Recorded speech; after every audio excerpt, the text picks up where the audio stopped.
മക്കളെ, ഇന്ന് നമുക്ക് സെക്കൻഡ് മിഡ് ടേം ക്വസ്റ്റ്യൻ നോക്കാം. 5ാം ക്ലാസ്സിൻ്റെ സെക്കൻഡ് മിഡ് ടേം ക്വസ്റ്റ്യനാണ് നമ്മൾ നോക്കുന്നത്. ഒന്നാമത്തെ ചോദ്യം സഹി മിലാൻ കരീം എന്നാണ് ഒന്നാമത്തെ ചോദ്യം.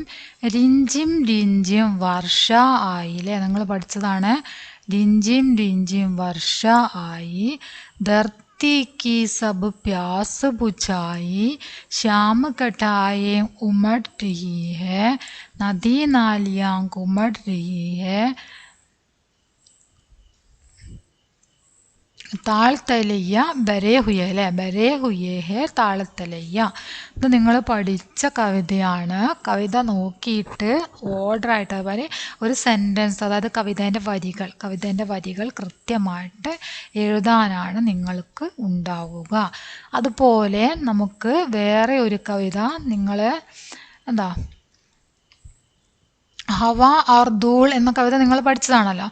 അതിൽ നിന്നും ഇതുപോലെ വരികൾ നിങ്ങൾക്ക് ചോദിക്കും. അപ്പോൾ ധൂള് ഗോജിത്തി ആങ്കെ മീച്ചെ, ദായേം ബായേം ആകെ പീച്ചെ. ഇപ്പം നമ്മൾ സഹീമില നോക്കിയല്ലോ, അതുപോലെ നിങ്ങൾക്ക് ഇവിടെ ഈ കവിത, അതായത് ഹവ ഓർ ധൂൾ എന്ന കവിതയിലെ ഏത് വരിയും നിങ്ങൾക്ക് പ്രതീക്ഷിക്കാം.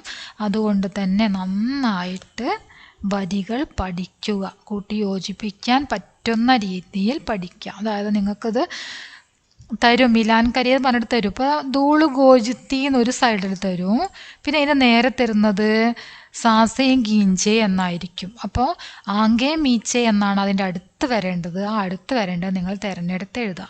അങ്ങനെ ചെയ്യാൻ വേണ്ടിയിട്ട് ഇതിൽ നിന്നും ചോദിക്കുന്നതാണ്. അതുകൊണ്ട് ഈ കവിത കൂടെ നിങ്ങൾ നന്നായിട്ട് പഠിച്ച് വെക്കുക.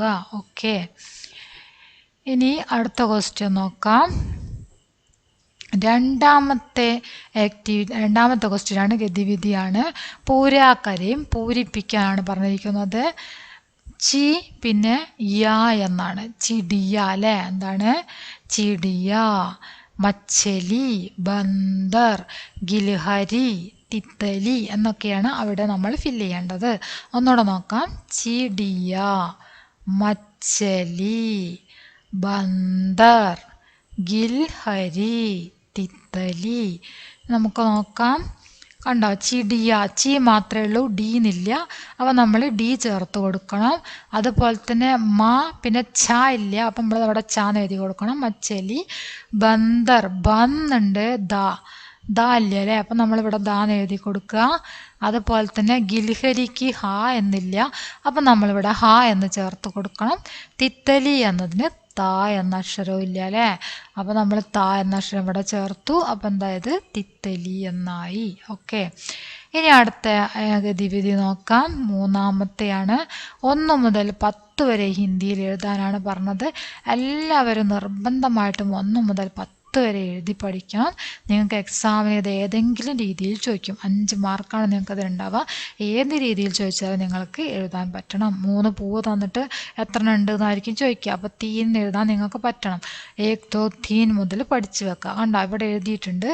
1 2 3 4 5 6 7 8 9 10. 10 വരെയാണ് ഇവിടെ എഴുതിയത്. 10 വരെ നന്നായിട്ട് എഴുതി വായിച്ച് പഠിക്കാം. നന്നായിട്ട് വായിച്ചും പഠിക്കണം, എഴുതിയും പഠിക്കണം. ഓക്കെ, ഇനി അടുത്ത ചോദ്യം. കവിതാംശ പഠിയും ഓർ പ്രശ്നമൊക്കെ ഉത്തർ ലിഖിയുമെന്നാണ്. താഴെ തന്നിരിക്കുന്ന കവിതാഭാഗം വായിക്കുക, എന്നിട്ട് ചോദ്യങ്ങൾക്ക് ഉത്തരം എഴുതുക. മേണ്ടക് ടെർ താള് ലേക്കാത്തെ, ജിങ്കൂർ ജൻ ജൻ ജാഞ്ച് ബജാത്തെ, പപീഹ പീപി ഗീത് സുനാത്ത, മോർ മഗ്ന ഹോ നാച്ച് ദിക്കാത്ത. അപ്പോൾ ഇനി ക്വസ്റ്റ്യൻ നോക്കാം. കവിതാസെ തുക്കാന്ത് ശബ്ദ ലിഖിയും എന്നാണ് പറഞ്ഞിരിക്കുന്നത്. കവിതയിൽ നിന്നും തുക്കാന്ത് ശബ്ദം തിരഞ്ഞെടുത്ത് എഴുതാൻ. ഇവിടെ ലഗാത്തെ ബജാത്തെ എന്ന ഉദാഹരണമായിട്ട് തന്നിട്ടുണ്ട്. അടുത്തത് സുനാത്ത, ദിഗാത്ത, ഇത് രണ്ടുമാണ് പിന്നെ നമുക്ക് അതിൻ്റെ ഉത്തരമായിട്ട് ലഭിക്കുന്നത്. സുനാത്ത, ദിഗാത്ത എഴുതിയത് കാണിക്കാം. സുനാത്ത, ദിഗാത്ത ഉണ്ടോ. ഇനി അടുത്ത ക്വസ്റ്റ്യൻ.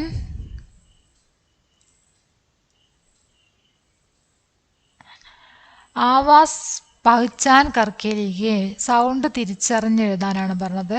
വർഷ വർഷ മഴ പെയ്യുമ്പോൾ ഉണ്ടാകുന്ന സൗണ്ട് എന്താണ്?